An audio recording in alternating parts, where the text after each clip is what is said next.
Joining us now, Shoubhat Roy, former UPA Minister of the Trinamool Congress. He joins us from Kolkata, and Meenakshi Lekhi, a leader of the Bharatiya Janata Party. Thank you both. Mr. Roy, hearing this, what are your first thoughts of this new judgment?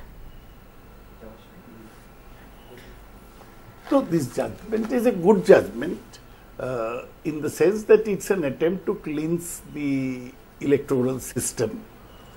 But whether this judgment is good law, I am not sure, because it totally cuts out section 8(4) of the Representation of People's Act, which has been in the statute books for a long time.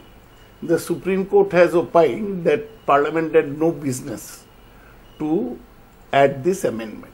But if you consider natural justice, then a person is convicted in a lower court, then he has a right to go to a higher court. Now that is part of the justice system.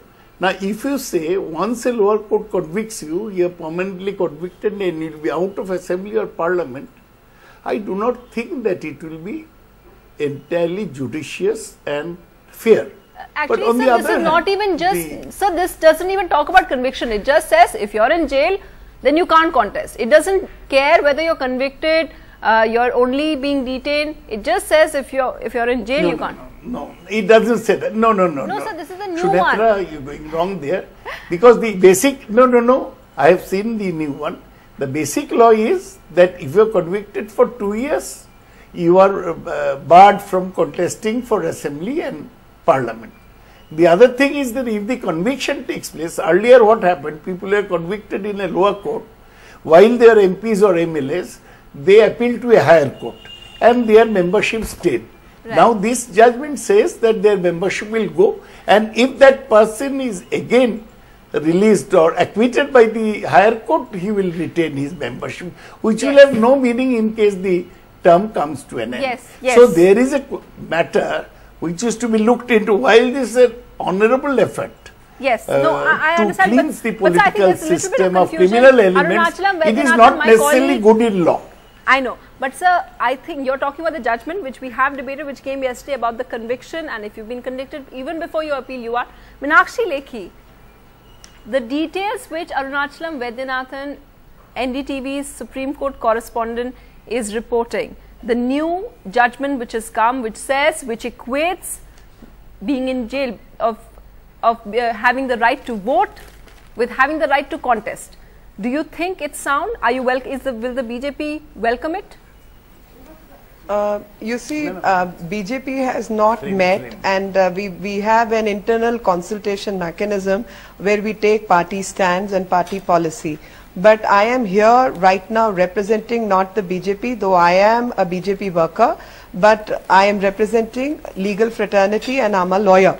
Now, being a lawyer, how I read things and how I read enactments and how I know the history and political history of this country is what I would like to put across you. And so far as the our position as a political position is concerned, we will get back to you on that. Okay. Now, 62(5), if I read, no person shall vote at any election if he is confined in a prison, whether under a sentence of imprisonment or transportation or otherwise, or is in lawful custody of the police. Yes. Now, if one understands it right, what the court seemed to have done, though I have yet to go read the entire judgment in totality, right to vote has been equated to right to contest elections, right, which according to me is a failing, for the simple reason, for right to contest from a particular constituency, that you have to be on the electoral rolls.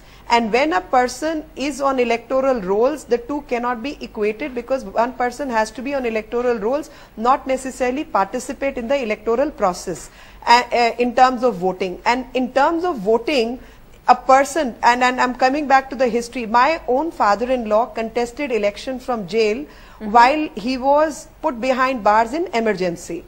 George Fernandes was another person who contested elections from jail because they were falsely implicated in cases and they were put behind bars, and they were honest, honorable people who were fighting the political system.